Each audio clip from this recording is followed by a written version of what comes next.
அந்த சிந்தனை எனக்கு நீண்ட காலமாக இருந்தது.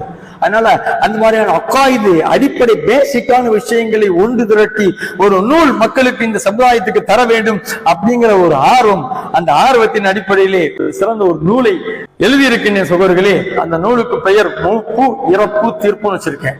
ஒன்னு இருக்கு வாலிபம், ஒன்னொன்னு இருக்குது முதுமை, ஒன்னொன்னு இருக்குது வயோதிகம். வாலிபம்ங்கிறது ஷபாபத் அரபியில சொல்லுவாங்க, முதுமைங்கிறது குஹூலத் அரபியில சொல்லுவாங்க, இன்னொன்னு இருக்குது வயோதிகம், அதை ஷைஹூகத் அப்படின்னு சொல்லுவாங்க. இந்த மூணு அம்சங்களையும் அடிப்படையை வச்சு அக்காயிது விஷயங்கள் நிறைய எடுத்து எழுதியிருக்கு. கிட்டத்தட்ட 350 ஹதீஸ்கள் அந்த நூலில் இடம்பெறுது, 200 குர்ஆனுடைய வசனங்கள் அந்த நூலில் இடம்பெறுது. இந்த தமிழ் ஃபாண்ட் அருமையா இருக்கு. அந்த புத்தகத்தை எடுத்து விடிச்சு படிச்சு பாருங்களேன், தமிழ் ஃபாண்ட் அருமையா இருக்கு. அதே மாதிரி யாரு கவிஞர்கள், எழுத்தாளர்கள், பேச்சாளர்களா இருக்கிறாங்களோ அவங்களுக்கு எல்லாம் நல்ல யூஸ்ஃபுல்லா இருக்கு. என்னுடைய வார்த்தைகளை நிறைவு செய்கின்றேன். அல்ஹம்துலில்லாஹி ரப்பில் ஆலமீன்.